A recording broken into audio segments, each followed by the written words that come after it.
Australian state governments are not ruling out following Victoria's lead in offering assistance to asylum seekers who have had their support cut off by the federal government.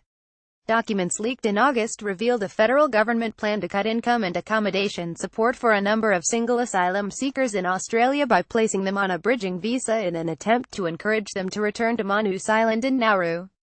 At least 63 have been since transferred to the final departure bridging e-visa and had their $200 per week welfare assistance cut from the 28th of August.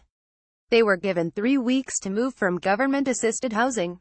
If you cannot find work to support yourself in Australia, you will need to return to a regional processing country or any country where you have a right of residence, an information document said.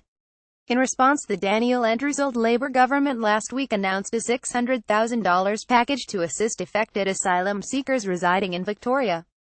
The package covered housing, basic food, medical, clothing and transport expenses, as well as funding for caseworkers, and was praised by refugee organizations. The federal government, which has defended its decision, refused to respond to Andrews' announcement. Guardian Australia has since contacted the relevant state governments, and only New South Wales appeared to rule out providing the same assistance.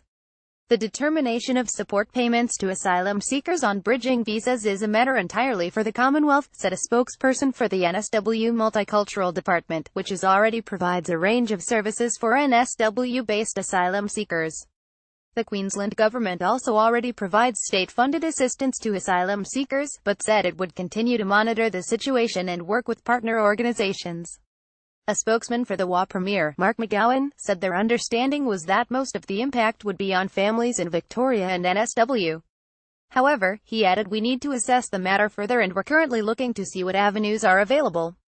The South Australian government also refused to rule out providing assistance if it was needed. However, a spokesman for the Minister for Communities and Social Inclusion, Zoe Beddison, said they believed there were only 2 men currently affected by the cut and both had found assistance from community organizations and gained employment.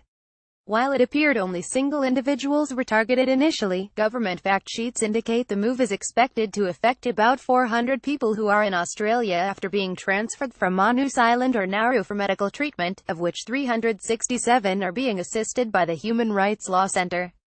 The majority of people are in Victoria, with large portions in New South Wales and Queensland.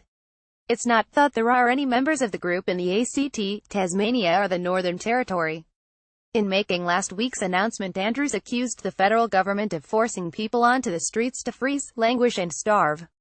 They deserve our respect and our compassion. And if our country can't provide it, then our state will, he said. The Human Rights Law Centre welcomed the Victorian government's announcement and said the other states' responses were promising.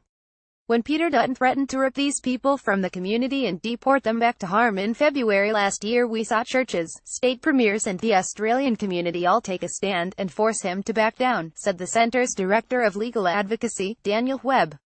We're seeing a similar response again. Webb said the Andrews government move would ensure asylum seekers would not be destitute in Victoria, but hundreds of others remained in an incredibly precarious situation. They've been getting on with rebuilding their lives in the community, some for several years, but they're now terrified that one day soon the immigration minister will force them to choose between destitution here or danger and abuse elsewhere, he said. Really, the sensible and compassionate thing to do is to let them stay and get on with rebuilding their lives in freedom and safety.